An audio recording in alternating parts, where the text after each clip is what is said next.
Well, as I reflect back on last season, I mean, these are some of the things that I'm reminded of. We start out 4-0, and then we had a slide in the middle where I think we lost 3 in a row, 3 conference games in a row. We were able to bounce back with a win, and then we had another loss, and we ended the season with a win, and we get to a postseason ECAC game against Cortland State.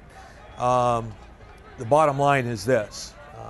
Myself, my staff, and our players, I think everybody feels like we did not achieve what we had set out to achieve last year, nor did we reach our full potential last season. And that was very disappointing to everyone, and because that's really the number one goal of our program, is to be a team that reaches our full potential, and I don't feel like we did that last year, and our players know that we didn't do that last year. So that kind of, the biggest positive that came out of that, I think, was it kind of set the tone for us in the spring. And we made a lot of changes. First thing was we had a lot of staff changes. We lost a very experienced defensive coordinator, a guy that had been with us for a long time, became a head coach somewhere else, and lost a couple other coaches on defense. And I had some big decisions to make, probably the biggest decisions I've had to make since I got here in terms of staff. Your staff is the backbone of any program. The players are the heart of the program. The staff is the backbone. It's the structure, the strength that holds everything together.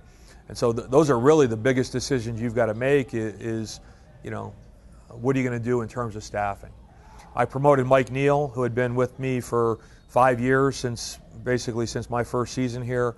Hired him on as a young coach. He's grown steadily with the program. We promoted Mike to defensive coordinator and also strength and conditioning coordinator. He just got his certification, early this summer in terms of strength and conditioning. He did a great job, this spring with our defensive staff and with our defense as a whole.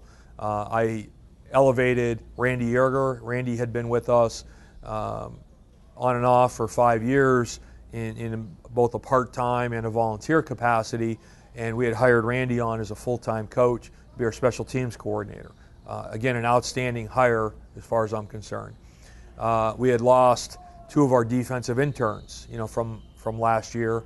I hired 2 new guys. Sal Ruffino, who's a local guy, grew up in Allentown, went to Allentown Central Catholic, played college ball at Bentley College up in Massachusetts. Sal's coaching our defensive line.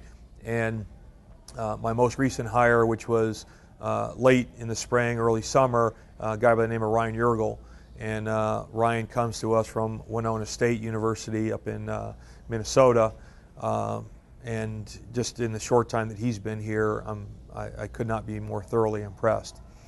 Also, less turnover certainly on offense, but I promoted my offensive coordinator, Mike Winslow, to associate head coach.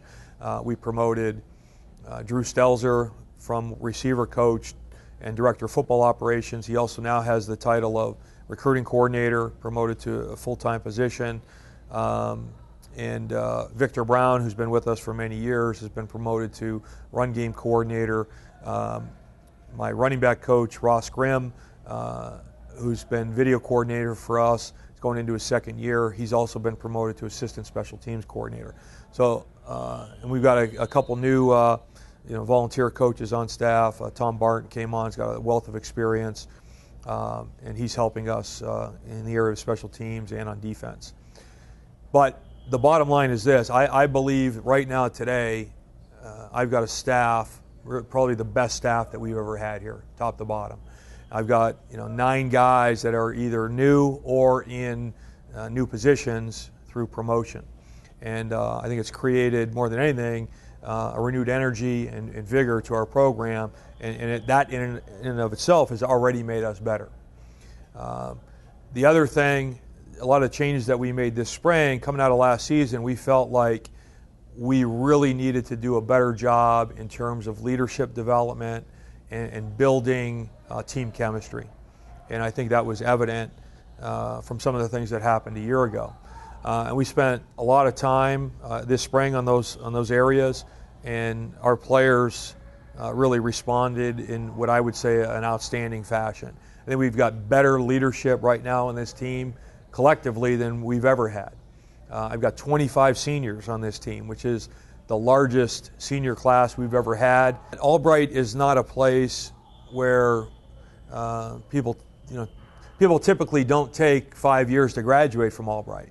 Most of our students are graduating in 4 years, so we've never had a guy use his fifth and final year of eligibility until this year. And we've got 4 of them doing that. The other thing that I think makes that significant is the quality of who those players are. Scott Pilar was a returning All-American last year. He was the first one pretty much immediately after the season. He said, "I'm coming back for my 5th year." That kind of started an avalanche of guys, some other guys that had an opportunity to come back. When they saw that he was coming back, they kind of opened the door to some of these other guys taking that plunge as well. Marty Reinhardt, who's an all-conference fullback, bar none, the best fullback I've had the opportunity to coach in 22 years.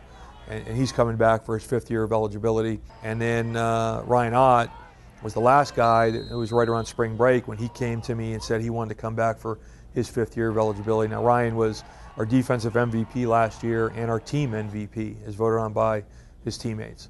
So we've got 4 of our best players from a year ago that are back this year. So we're excited about that.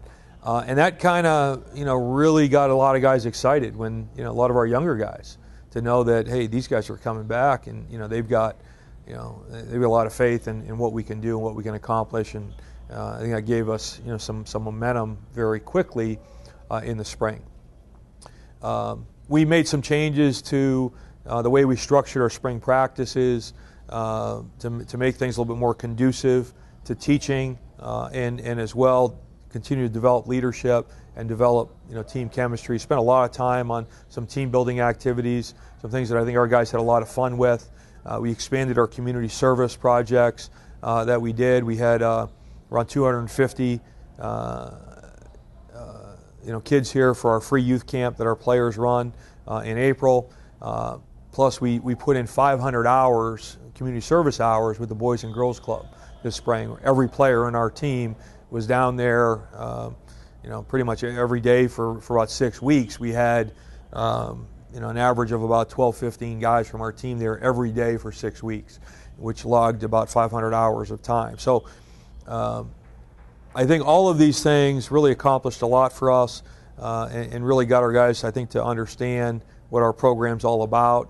Like I said, a new staff with a new energy, some changes that we made to defense, offense, and special teams from a schematic standpoint that I think are going to all help us. And there's just a lot of excitement right now, and as we're heading into the 2012 season.